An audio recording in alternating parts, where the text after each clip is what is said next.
За, Монголд махны үн нэмэгдсэн гинэ. Ойлж дуулсан хүмүүс олон байх шиг байна. Тий. Яах гэж сонгуулийн үеэр 100,000 цаасанд бие үнэлсэн. Хохин зүг бицтэй. Одоо яасан? 100,000 төгрөгөөр 2 кг мах авч гин үү? Зүг тэгдгийн. За. Хилээд ахад үг авдаг хүмүүс шүү дээ. Тэг хилсэн хүнээ яадаг вүлээ? Галзуугаар нь дууддаг тий. Чи мөн эрүүл хүнээ. 2017-8 оны үед 100,000 төгрөнд үхрийн гуй авдаг байсан шүү дээ. Одоо тэгээд олон жил дараалж маныгаа сонгож манигаа галзуугаар нь дуудсан.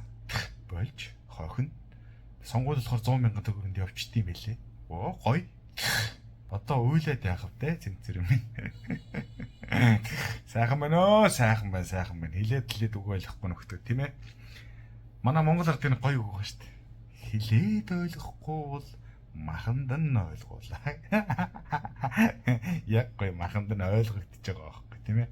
Цаашдаа өшөө их юм болно. За ёо. Цаашдаа намайг тийм ээ. Бурхныхаа хүүг.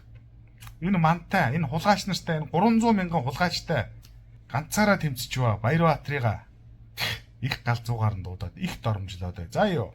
Өшөө махны үн нэмэгдэн. За. Намайг сонгохгүй бол, намайг ерөнхий сайд болгохгүй бол махны үн удахгүй сая болно заяа. Тэтгэврийнхаа мөнгийг аваад 1 кг мах авдаг болон та нар харж байгаарай.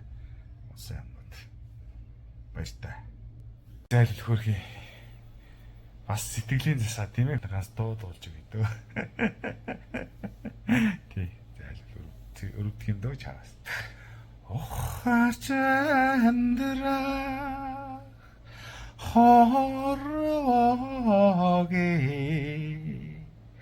우리 참다 힐레들 байгаа юм шүү дээ.